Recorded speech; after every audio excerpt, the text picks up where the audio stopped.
Hello and welcome. Welcome to our monthly IMAP webinar. And IMAP, which stands for the International Media Association for Peace. I'm the Rocky Mountain coordinator for IMAP and also the executive director for UPF Colorado.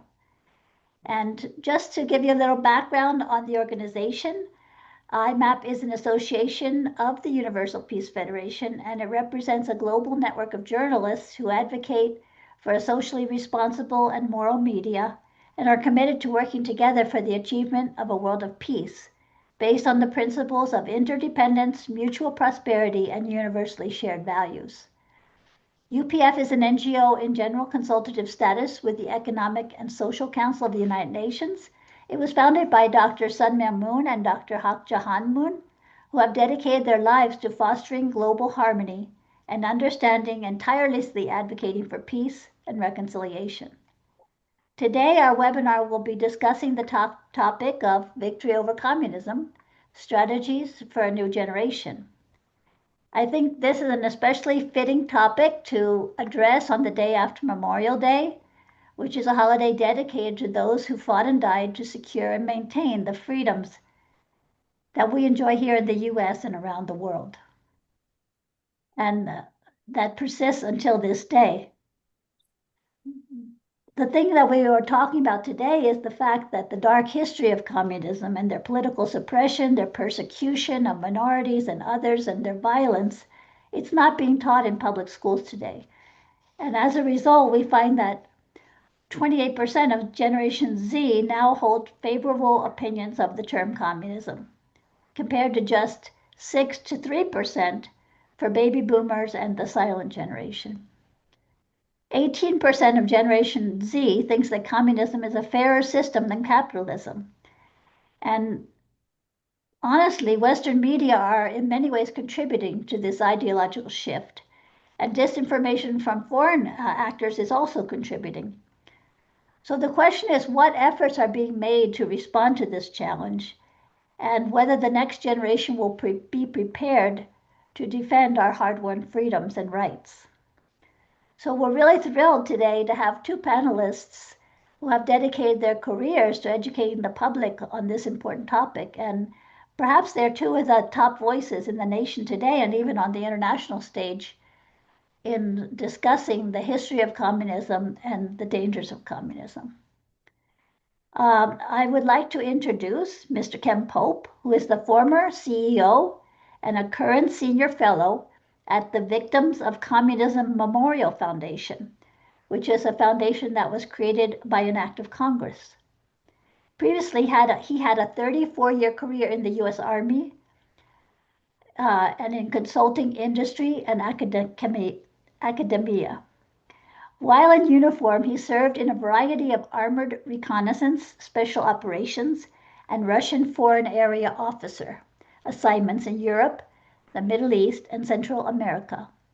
In the consulting industry, he led teams that provided strategy, analysis, and wargaming support to the Office of the Secretary of Defense and Chairman of the Joint Chiefs of Staff. He also served as an assistant professor at the University of Mississippi, teaching courses on intelligence, advanced analytics, critical thinking, and the program's national security simulations with the U.S. intelligence community. Our second panelist is Bill Gertz. Bill Gertz is an internationally recognized national security journalist. He's currently the national security correspondent for the Washington Times and the author of 8 books, 4 of which were New York Times bestsellers. His most recent book is called Deceiving the Sky: Inside Communist China's Drive for Global Supremacy. It's a sobering look at the threat currently posed by China. For more than 20 years, Bill has written a weekly Washington Times column called Inside the Ring. It's a chronicle about the ups and downs of U.S. national security bureaucracy. He has also written articles for the Wall Street Journal, Commentary Magazine, National Review, and other publications. A former Fox News Channel contributor, Bill has appeared on numerous television and radio programs. Bill has been a guest lecturer at the FBI National Academy in Quantico, Virginia, the Central Intelligence Agency, the National Defense University at Fort McNair, Washington, D.C., the Brookings Institute, Washington, D.C., and Hillsdale College. He has participated in the National Security Studies program at the Johns Hopkins University School of Advanced International Studies and Syracuse University Maxwell School of Citizenship and Public Affairs. Welcome, um, welcome, Ken and Bill, and thank you for joining us today. As mentioned, our topic is the fact that that communism is currently, although those of us who are my age or older or even younger know a lot about the history of communism. We grew up during the Cold War, or at least before the fall of the Berlin Wall, and it was a constant presence. I know in my childhood, the threat of being bombed by Russia was kind of like a constant fear, and many books were written about it as well. But now we've enjoyed, like, since the wall fell, we've enjoyed several decades of, you know, not such an antagonistic relationship. But in the last decade, the threats have become more and more prevalent and have caused more disruption, and more attention has returned to this topic. And yet young people today don't learn this in their history class. So my first question to both of you are, what are some key historical lessons from the communist era that you think are crucial for today's youth to understand? Uh, Ken, would you like to start? Sure, thanks. So thanks, it's a great pleasure to be here, especially to be serving as a co-panelist with Bill. I'm a big admirer of your work and look forward to hearing your contributions as well. So yeah, so there's just what are the lessons? So many lessons, so little time. Communism has been, I would categorize this. Socialism and communism have a pretty sordid history of deprivation, oppression, violence, and death anywhere it's been tried. And it's been that way since the very beginning. Marx kind of laid it out in his manifesto even, that the method to achieve communism was going to be through violence and revolution. And it's been that way since the beginning. So if you think about his last paragraph of the manifesto that people tend to overlook and not really talk about, is one line in there that's kind of sandwiched in between "workers of the world unite, we have a world to win, nothing to lose but our chains," was this line: the forcible overthrow of all existing social conditions. And that's what that did in all these cases. They turn everything upside down, try to recreate it. So that's one of the lessons I think it's very, very important. He also talks about in his 10 measures all the things that communism is going to do to the people. And if you compare that to our first 10 amendments of our Constitution, the Bill of Rights, you see two key words in there throughout those first 10 statements, and those are the people and rights. Something that is not discussed anywhere in those 10 measures that Marx said you had to have in order to achieve communism. It's about what the government, their form of government, or their system of rule, more accurately stated, is going to do to the people. And that's what happened over the years. And it's, again, things that are plainly seen. Solzhenitsyn wrote about it in his Warning to the West, that the communism is writing about itself plainly for 125 years, but people don't take the time to read it. They know the name Marx, they know about the manifesto, but nobody reads the stuff, which is why we continue to have this infatuation with some in the West, especially, about this thing called socialism and communism. So I would say that the key things I would like people to take away is that it's death toll. It's been killing people for over 100 years. It's killed 100 million people. If you think about what Lenin did, 7 million, Stalin, 20 million, Mao, 65 million, Pol Pot, 2 million, but that was 25% of his population that he killed in just 4 years during the killing fields. And also that most people lose track of too is that when the period of time when National Socialism and International Socialism, Nazi Germany and the Soviet Union got together to talk about dividing Europe and dividing the rest of the world from World War II. Again, starting this killing field. Two tools I always tell the students when I talk to that they really have. They have this ideology, this communist ideology, and is supported by two tools: complete information control and violence. And that's how they maintain control. And I'll let Bill contribute now, so I'll be quiet. Sure. Yeah. Thanks so much for having me. Yeah, last month marked 40 years of my work at the Washington Times. So I've had a really good career. I'm still writing. And 3 years ago, I launched a new podcast, which I call Victory Over Communism with Bill Gertz. And it's really focused on the ideology of communism. And I look at it from two specific areas. One, Chinese communism, which they call socialism with Chinese characteristics for the new era. It's Marxism, Leninism, full-blown Marxism, Leninism. And the second is what I call American Marxism or neo-Marxism. And those two areas are a key focus. And it's about the ideology. On the historical lessons, I would say there are three areas that young people need to focus on. And I have a bucket list of things to do. And two of those things on the bucket list is one is to see a movie made of the Gulag Archipelago by the great Russian writer Alexander Solzhenitsyn, which had a tremendous impact on me. I mean, he basically was instrumental in bringing down the evil empire of the Soviet Union by exposing this prison labor system in the Soviet Union. So we need a movie of that, or at the very least, young people should read the 3 volumes of Solzhenitsyn's Gulag Archipelago. It's just a fascinating and incredibly well-written work. Second is the history of Chinese communism, which again is equally horrendous to the Soviet experiment. And, you know, the estimates are, of course, we know the estimates that some 60 million people have died under Chinese communism. And yet that history is suppressed through what I consider a very sophisticated Chinese communist information operation. And the third aspect is what I would call the kind of domestic or leftist American New Left, which rose up during the 1960s and 70s.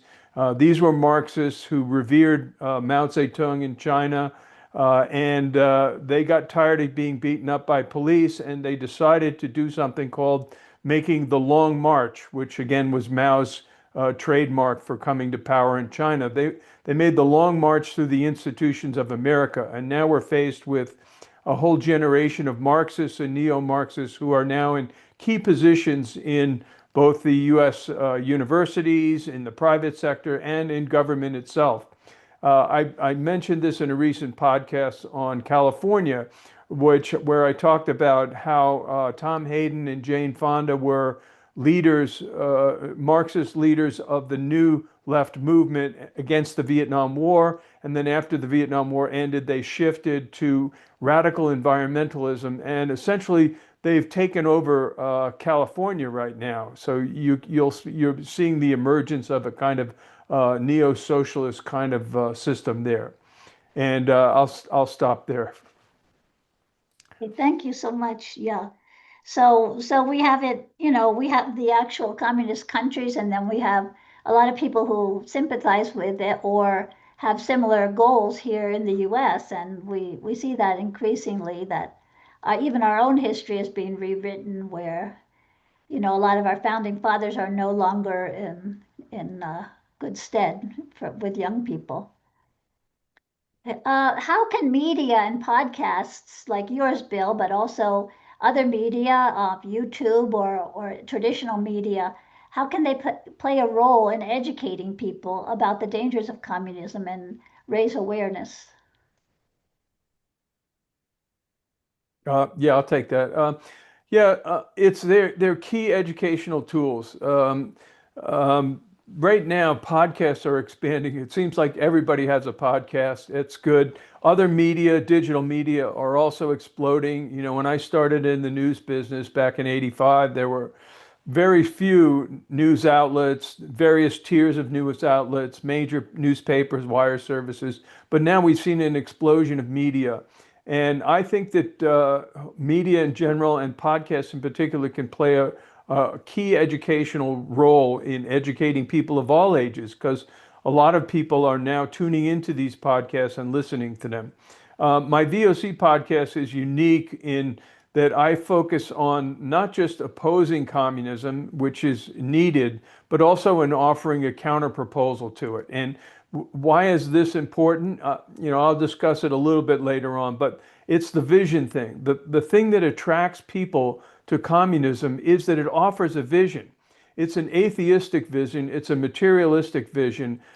Basically, it's anti-religious at its core, but it has been able to attract people for like I say, over 100 years because it's offering a vision. It's a false vision, and when you drill down and really look at the tenets of Marxism-Leninism, you'll find that these are false. They're almost a quasi-religion without God. And so that's really the key, I think, that these media and podcasts can have in educating people to what's really taking place with communism. Yeah, I agree with Bill. I think he said it very well. I think I would add too is that it's not only is it offering something different, but it's offering something better, and that's our form of government. And I think that is given short shrift everywhere we go, really. So I think what we want to do is we want to provide realistic conversations about these competing political ideologies, this socialism, communism thing, and then comparing it against what we have in our republic here today. I think that needs to be done realistically. So discussions on this rooted in historic facts about our form of government and our economic model as well. So I think we should be discussing kind of proudly our foundational documents, the Declaration, the Constitution, the Federalist Papers, how we came to be the nation that we are today. We got to be there for a reason. And it's understanding that history. We got warts like everybody else does, but when you compare it to other places around the world, there's really nothing like it. And I think these vehicles that we have with media, with the podcast, it provides those opportunities to tell some amazing stories. And I think we do that by, in a lot of cases, talking about both the success stories we have here in the US, but also having witnesses, people who, as I like to describe it, live the communist dream in these terribly repressive nations to tell their story. When you hear these stories, it's so compelling, and that's a way to especially reach young people about this topic. They can, a friend of mine who survived the Cambodia killing fields, when she tells her story of going into these camps at age 13 and what happened to her, I mean, that makes an impact on these kids and young adults or adults too. I mean, it's a compelling story, and I think. I just saw a great data visualization tool early today, talking about where do we get information, where do we spend our time.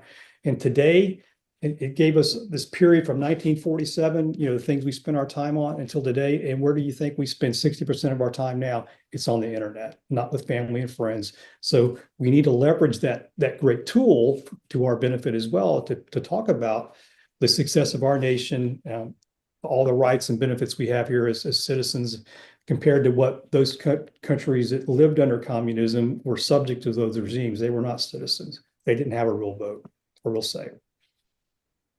Well, Ken, what are some effective ways that you found of getting this message into classrooms or getting it out to young people? Well, I think it's really, it goes back to telling stories. I think that's a good way to do it. You have to make your topic interesting, or they're going to tune you out. And that's what I'm finding is, as I have been teaching and talking about communism, or even as a college professor, is, if you're going to be up there just kind of blabbering on without a real purpose or a real message or a compelling story, they're going to kind of tune you out. And it's really seriously needed, especially teaching history and teaching civics. And again, not just, the old thing about, how do you make a bill, but, really getting into the foundational documents, how we came to be as a nation. I think that's important. If you look at some of these studies, and this is why it's so important, 2022, there was a study of eighth graders, getting ready to go into high school and where they stood in these two key topics. And the survey found that only 13% were at or above proficient mark in history and only 22% for civics. And if you think about the implications of that problem, without that firm understanding of the history of communism, for example, it's not a surprise that, if you look at some of these surveys, 40% of Americans think socialism is a better idea between those 18 to 49 years old. That's pretty horrifying. And then because they don't understand civics any better than they understand the history of those systems. And that's why they glom onto them, because it sounds attractive, as Bill was saying. You get this utopian version where everything's given to you. You don't have to really work that hard because the government's going to provide everything for you. Everybody's equal and blah, blah, blah. It's not reality, but they don't understand that because a lot of their education has been kind of co-opted, as Bill's mentioned, by these institutions. Really these colleges of education are spouting really what it comes down to is Paulo Freire's Pedagogy of the Oppressed and the politics of education, or Howard Zinn's A People's History. That's what they're kind of swimming in and marinating in. And then they become teachers and they go out and give it to the K through 12 environment as well. So that's where we have to really work is get this stuff out there, tell compelling stories, and talk about the issues in a way that they're going to understand. But they've got to understand this fundamental piece of history that they really are lacking now. Yeah, I would add too that Congress needs to step in to mandate this area of education. I've in my book that you mentioned, Deceiving the Sky, I pointed out that for 40 years, as it relates to Chinese communism, for 40 years, the U.S. policy was this idea: let's ignore or play down China's communist roots, its communist ideology, and let's just trade and interact and have unfettered engagement. And the theory was that the marketplace would create a middle class in China and that this would lead to political reform. It was an utter failure. So for 40 years, we ignored this threat. And I wrote about it in my first book on China called The China Threat. Back in 2000, I said, we've got to address this problem. It's similar to the Soviet Union. And every Chinese leader since Mao, including the current leader, are hardline Marxist-Leninists who, for various periods, withdrew or played down the ideology in order to develop the country because the economics of communism never worked. So they did that. But then again, we now see a greater emergence of Chinese communist ideology. I recently traveled to Asia with Secretary of Defense Pete Hegseth, and I had a private conversation with him, and I told him, I said, you need to understand that we have conflicts in Ukraine and in the Middle East, but the Chinese are going to take over the world, and it's going to be a horrible place unless the United States stops them. So we need greater education, and I think Florida has set the example, and I think it's a result of many of the power of the Cuban American community who understand communism, having come from that communist system. And just a year ago, Governor Ron DeSantis passed a law requiring education on the dangers and evils of communism in all public schools. They created a museum on the history of communism and an institute at a local college. And the instructional topics that are mandated are the history of communism in the United States, atrocities committed in foreign countries under communism, comparative discussion of political ideologies and the increasing threat of communism in the United States and its allies now and in the 20th century. I think we need a similar law like that nationwide. And Congress, all the best things that have related to communism like that, I think have come from Congress. Yeah, could I just add one thing to that? I think that's right. I've been heavily involved in Florida working with them. We just work with them to create their academic standards for the teaching of the history of communism. I think that's important. I think one thing we have to remember, though, is once that teacher closes that classroom door, they're going to teach what they want. And so I think it's really important that we do teacher professional development training where you can give them all these great tools, but we need to talk to them about how to do it. And I think it involves, part of another group I'm involved with does that, which is, we start with critical thinking, we do these competing political ideologies, then we dive deep into this civic stuff. We want to win these teachers over because they're going to be the ones really impacting these kids with this stuff. So you want them to go in there with the right motivation to teach it. Because sometimes what we find is you tell them you mandate you have to teach communism. Well, guess what? That's what they're going to teach them. Not a cautionary tale, but a how-to. So I think we really got to get the teachers on board with this. That's a critical element for all this legislation. Well, that's concerning. So I guess that's one of the major challenges to getting this in the classroom is getting the teachers on board. Correct. Yeah. Yeah, So, I'd say on the question of challenges, I think one of the big challenges is overcoming the 1950s overzealousness against communism. And that created what I call anti-communism. That made it very difficult for people to have an honest and thorough and clear debate on the nature of communism and the need to counter it. The other problem that I see is an overemphasis on scientism. We live in a scientific age today, and this is the view that you can only trust things that can be measured according to scientific method. And this is preventing a deeper understanding of spirituality and the nature of God, which, in my view, is going to be the key to effectively countering communism. thank you, Bill. So we have that passed that law in Florida, but how would it be possible to get that in other states? And is there anything that people on our call today could do to help? Yeah, I think so. I mean, that's, we've kind of helped kind of, talking to and working with different legislatures across the country, both in, Florida, obviously, but also working across other states as well. Working, kind of helping and talking about different types of things that we would say be beneficial to include in legislation about this topic. So there's things out there, we're happy to provide any information. You can go to our site, email me, and I put you in touch with the people who work on that aspect of it. But that's a key component of that too. And the challenges are significant. There's a lot of states who you would think would be, amenable to doing this, but it gets bogged down in the process. I mean, it's a heavy lift, and it needs to be done. It's very essential. And I think Bill hit on a key element of that. And it's going to take, it's going to be almost like a grassroots movement. In my view, from a faith perspective and other groups, working this challenge. Well, here's another question. We know that communism is atheistic and that communist states repress faith communities. What role, if any, can people of faith play in raising awareness? Oh, yeah. Yeah, I'll take that. Like I said, this is one of the most important elements of my VOC podcast.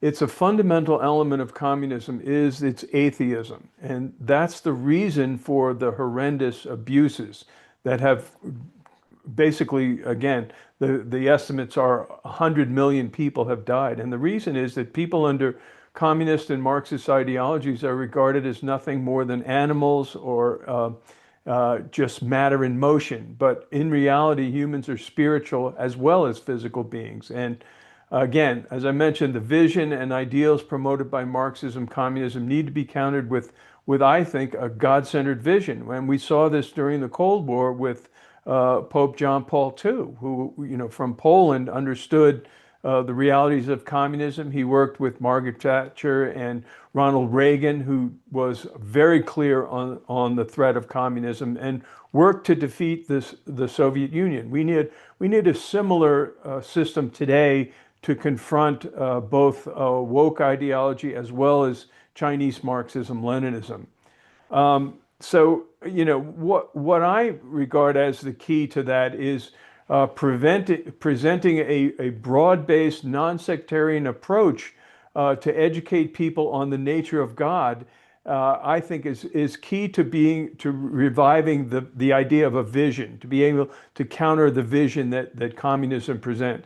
And it even offers a solution for non-believers or people of conscience who basically can be driven to understand that this system, this Marxist-Leninist materialist system, is not going to bring about the solutions. We're never going to have world peace. We're never going to have solutions to inequality and social problems unless there's a connection to the spirituality and basically a God-centered vision.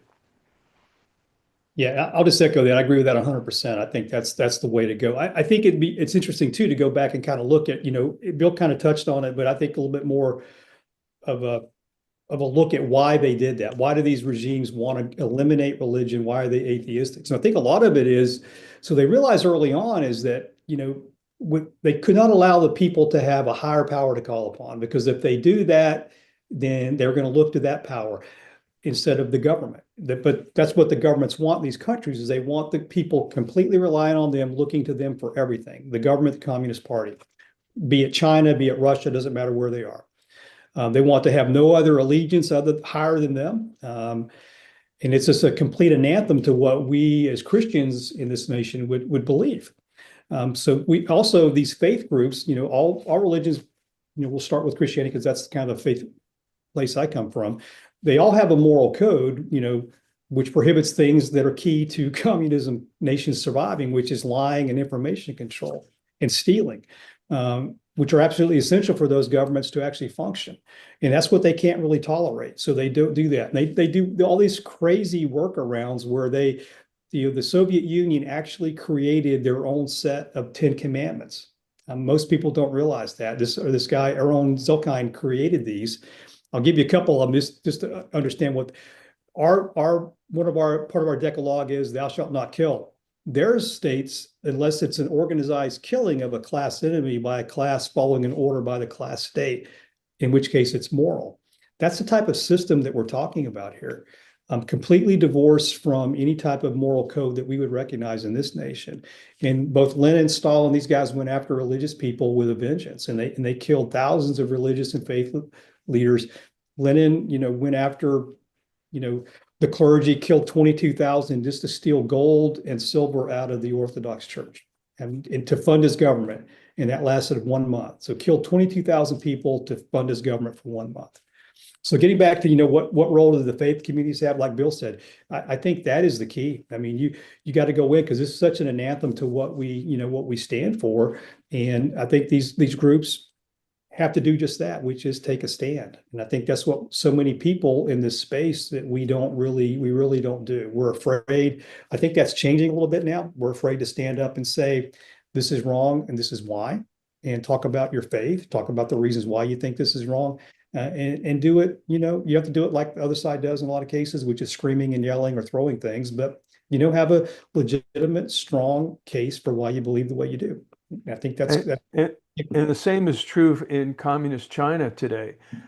For many years, especially during this period of the 40 years of engagement with China, there are tens of millions of Christians and believers in China. And for a number of years, the Chinese Communist Party had a certain accommodation with those groups, and they were able to manipulate outside impact from the overseas Christian community. That's changed starting in around 2012 when Xi Jinping, the current Chinese leader, took over. He's again a hardline Marxist-Leninist who's now reimposing strict controls and repression against the Christian community in China. And we're seeing that for example, the Chinese are notorious for putting controls on all religious groups in China. You can't practice your religion freely in China like you can in the West. And even the Catholic Church, under the previous Pope who recently passed, Pope Francis, they made a deal with the Chinese Communist Party, which the party about choosing bishops and senior Catholic leaders in the church. And the Chinese have violated that. Basically, they're appointing Communist Party officials to be leaders of the Catholic Church in China. So they're getting control because they view it as a competition for power. The one thing that people need to understand about communism, it's not about building an ideal society. That's their pie in the sky utopian. It's really about political power for a small group, a vanguard of people. And those guys will kill their way to stay into power in pretty much all cases. So Ken, do you find that your curriculum that you're offering is that, do you get invited into a lot of religious schools like Catholic schools or Christian schools or Yeah, I mean, more than public schools? It's really a good mix. I mean, I've been very encouraged by the fact that it's not just, what you'd think were people who would have the same viewpoint. I mean, I've gone to some places. I went to one that was up in Minneapolis a couple months after the George Floyd thing, which was highly entertaining. That was very interesting. It was a great event. But we do get a lot of requests to speak at faith-based schools, and I really enjoy that. I mean, it's just we get to talk about both the faith, but also how the role that the church has played, Christian groups have played over time in standing against this this horrible totalitarian system of rule that is such a such a murderous beast for the people. And I think that's really important, and how faith groups have really took a stand against that over time and made a huge difference. Pope John Paul, other groups, Christian groups out there in some of these small countries, stories that you really don't hear as much as that story particularly, but there's plenty out there. There's a lot of books on it, on how faith groups have played a huge impact in standing against these regimes. Somebody has asked the question, do you know what the the Department of Education attitude is about teaching about communism and Marxism? The current, Like yeah, well, I guess the current one may be just queuing up of some ideas, but yeah, I how think about up until now? so. Previously, you probably couldn't get much traction there. I wouldn't think. We frankly didn't spend a lot of time in that area. We mainly work with the states at VOC anyway. I think now I have some friends who work there, and I'm kind of encouraged that they're doing and saying the right things. So I think there may be some traction about teaching this. As Bill was mentioning about getting some legislation out there that would kind of prompt that, which I think is a great thing. But time will tell. I mean, these DOEs, even though you have the right, a more conservative government in place, for example, in Florida and other places, some of these DOEs still have a lot of that. As Bill was mentioning earlier, this march of the institution, some of these neo-Marxist thinkers are still deeply embedded into a lot of these organizations in academia. And that, frankly, in my view, is going to be the last place that dies off. I mean, that's just kind of a sanctuary. That's kind of where it started. The long march through academia, as Rudy Deutsch kind of coined back in the 60s, as Bill was mentioning earlier. It's rooted. It didn't happen overnight. And I'll just say this, we are not going to change it overnight. It's going to be a generational struggle to make the same type of advance they did. Yeah, it's a huge problem. And the education system, to me, has been totally corrupted by Marxists or neo-Marxists. And what do I mean by neo-Marxists?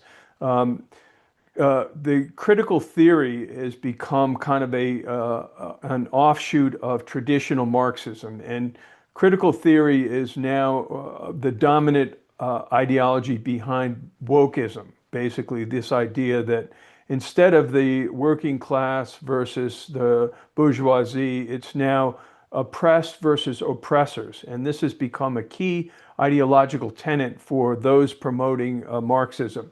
And they have taken over basically largely the education system, and not just at the university level, at the high school and other level school as well. I recently did a podcast with a gentleman from California, Larry Sand, who basically has been agitating against Marxism in the schools.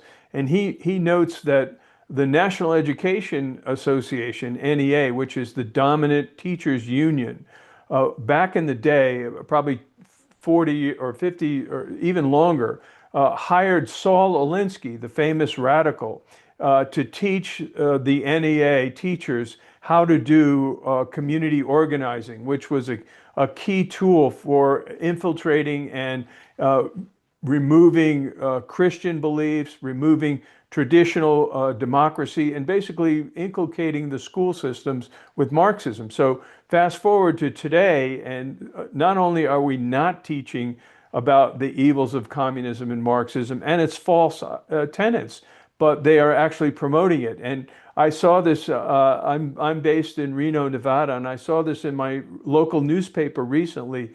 They had a section for children in there, and that it was done by a professor from Indiana talking about Marxism and making no mention at all of the evils of this ideology, but basically promoting it as a really uh, a way to bring about equality and justice, many of the false ideas that are being promoted. So, like I said, getting a better education of the education system is critical to being able to counter this destructive ideology. Yes, it's almost like an orthodoxy now.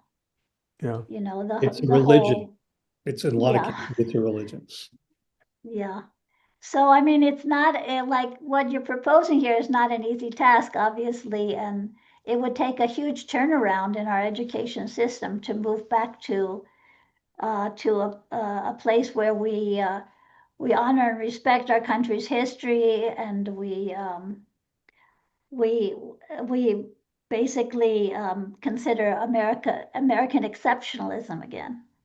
Mhm. But I, yeah, I want to say this, I am seeing, I've been, again, doing a lot of teachers. I've probably spoken to probably and worked or trained or taught, probably about 5,500 teachers over the last 4 years.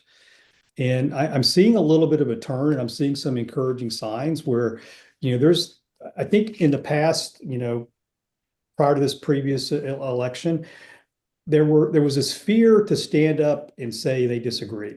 And I think now that fear is waning, and people are taking a stand and standing up against some of this ideology that's out there. We got a long way to go. Don't get me wrong. I'm saying it's maybe, as Churchill said, that it's not the end, but the beginning of the beginning, or end of the beginning. That could be where we are, but there's a lot of work to do. But it's going to be, in my view, it's going to be generational. I mean, it's going to take a lot of time to turn this ship around. It's not going to be quick. Yeah, and I would note that on the political perspective, we have a two-party system. And right now, the radical left and Marxists are trying to take over the Democratic Party. And in a lot of ways, they're being very successful. So one of the keys to being overcoming this is, again, to really help to explain the ideology behind Marxism-Leninism. And it's built on lies and deception. I think that is a critical characteristic of this ideology. And what we need to do is we need to understand more about ideology. Ideology is a system of beliefs that also translates into a way to practice. And that gives it a much greater power than simply just a belief as in religion or practice as in a political system. So we have a real challenge in educating people to that. And for example, and I'll mention a couple of things that I would focus on here, getting down into the weeds of ideology. So Marxism-Leninism has two key elements to it. One is dialectical materialism, and that's the idea that everything is material, it's just simply matter in motion. And that can again be countered with a clearer understanding of the spiritual nature of people and the nature of God. The second is historical materialism. Marxism promotes a history that says that history is inexorably leading to a communist ideal world. And it's never going to get there because the tenets of Marxism are false. And when you look at them clearly, and nobody believes in Marxist economics today, even the Chinese, which are the leading Marxist-Leninists in the world, have elements of capitalism in their system. But their ideology is anti-capitalist, as seeing that as the evil part of it. But historical materialism can be countered by looking at the history of humans as being separated from God, and then God working through a providence of restoration to actually bring about a real ideal society in the future. And that's one of the key elements of the VOC podcast that I have, is to focus on how God has been working throughout history to bring about the solution to the problems that communism claims it will solve, but will never be able to solve. Right. I think that's a great point. I think the other thing that I like to kind of talk about too is you going back to these points that Bill made about materialism and their view of how history progresses. I think part of it is, as well, is getting back into something that we don't do very well as a people or society now, and that's critical thinking. Because if you can do a little bit of that, and I teach a class on critical thinking. I taught a course on it at the university level as well.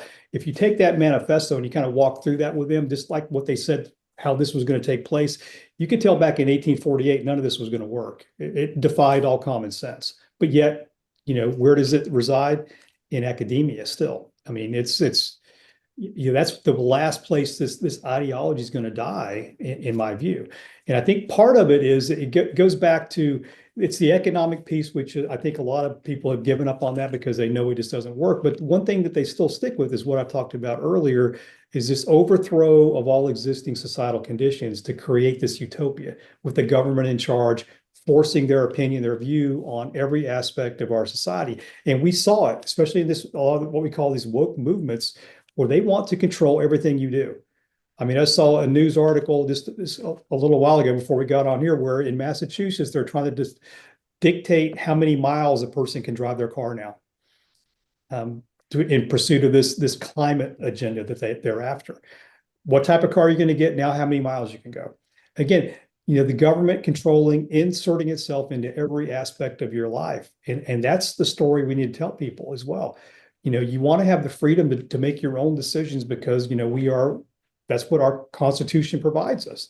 Freedom and rights to do what we want to do, within the confines of the laws of the Republic.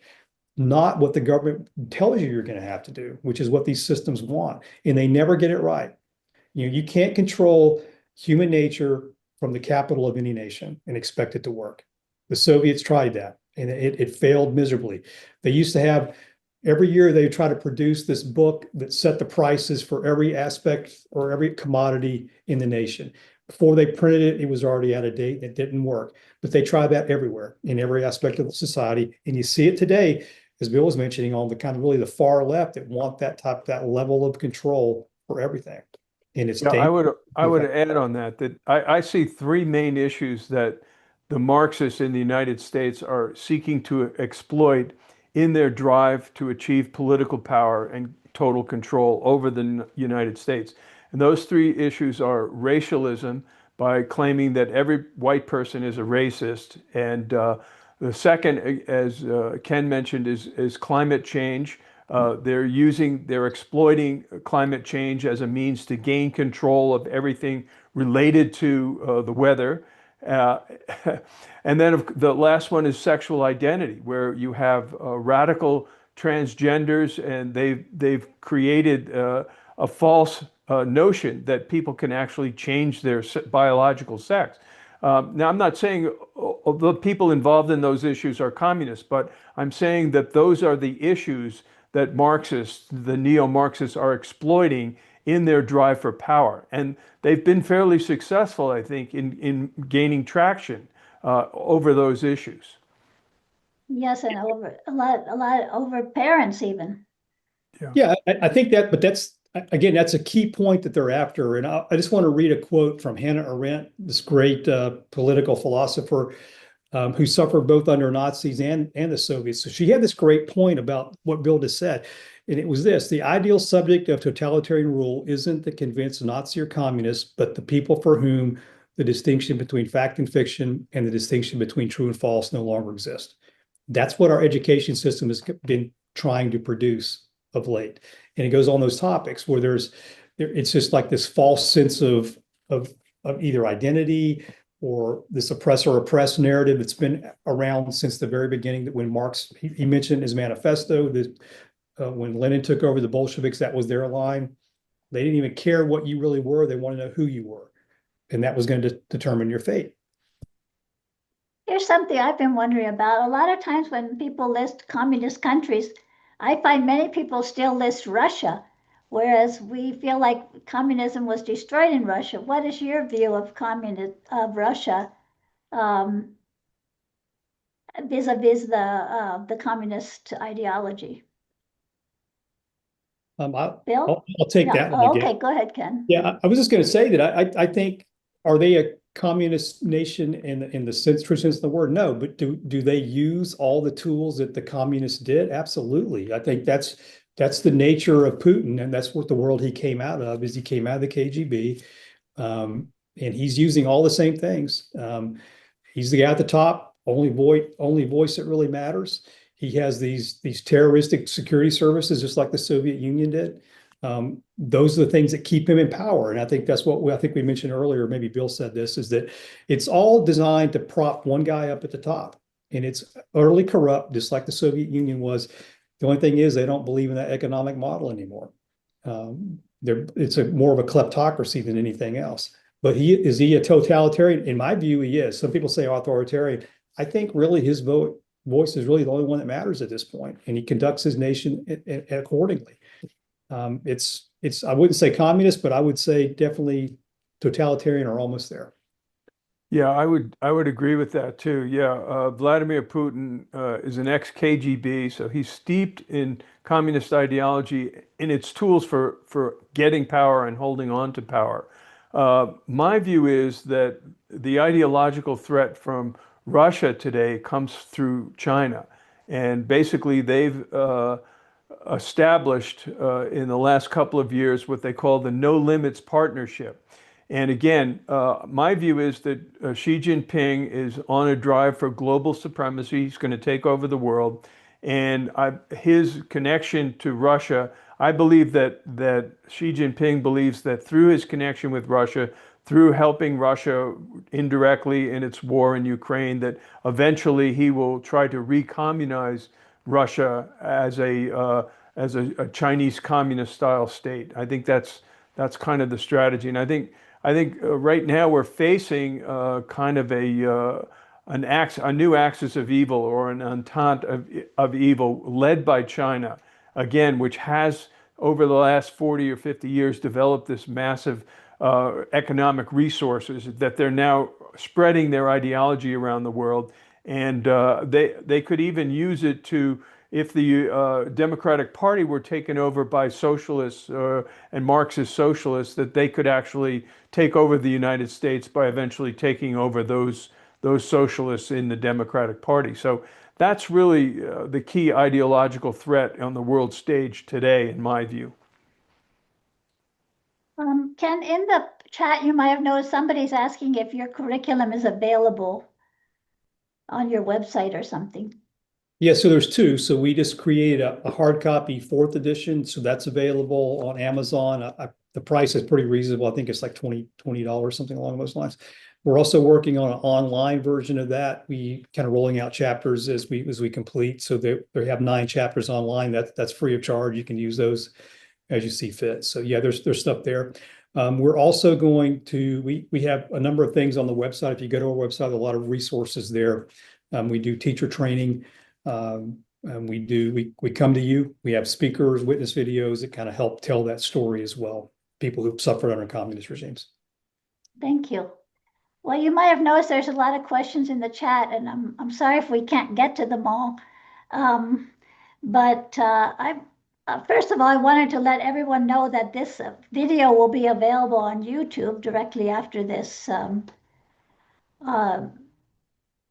after we finish here. And as well, it will be available on Facebook on the UPF USA Facebook page. But also the UPF USA YouTube channel. So if you want to share this video because you've gotten so much good information from these wonderful speakers, then you can share that link with friends. And I'd just like to finish up our webinar by giving each of our panelists a chance to make some closing remarks. Bill, do you want to go first? Sure.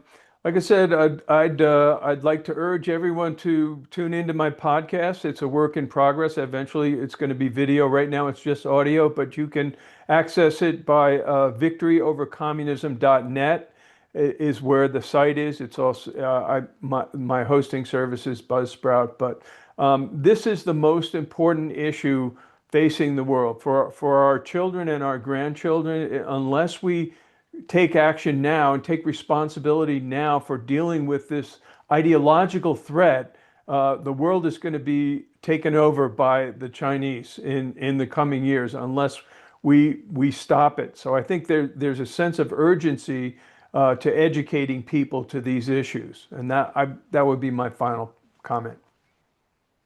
Thank you, Bill, and thanks for joining us today. I'll pick up where Bill left off. I think too, a lot of questions I get, are about, what do we do about China? I think at the government level, our government should be doing everything they can to stand against them, to oppose them, to enact legislation where we don't allow them to do a lot of the things that they're doing right now. I think, one thing people often ask too is, what about me as an individual? Well, I say stop buying their stuff. Every time I'm in a classroom with a group of people, I always ask this question. If I was to ask every one of you to empty your pockets and take off your body everything that's made in China, some of you would need a robe to leave the room. That's how embedded they are. Until we stop and demand that we stop buying their products at the individual level, those things start to have a bite. Their government, every company, every organization, anything in China, consider it a tool of the communist CCP, the communist regime, and quit funding it would be my thing. Okay, resources, I mentioned a couple of those too. We also have a museum in DC.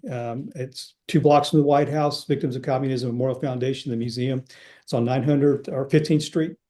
And please come by and visit. We have some online tools, as we talked about too. Other groups I'm working with, this Coalition for Empowered Education, also does talks in education. It helps do teacher professional development training, just like VOC does. So these organizations, we partner, so we're willing to work with you to help teachers, to help students as we go forward. And we're available to come out and talk to folks. Thank you very much. And thank you to all of our audience for joining us today. I think we've really gotten a wake-up call, and I hope that we can all take personal action and see how much we can share this information with our friends and acquaintances. And thank you to our 2 panelists for joining us, and we hope to see more of you in the future and hear more of you on your podcasts and so forth.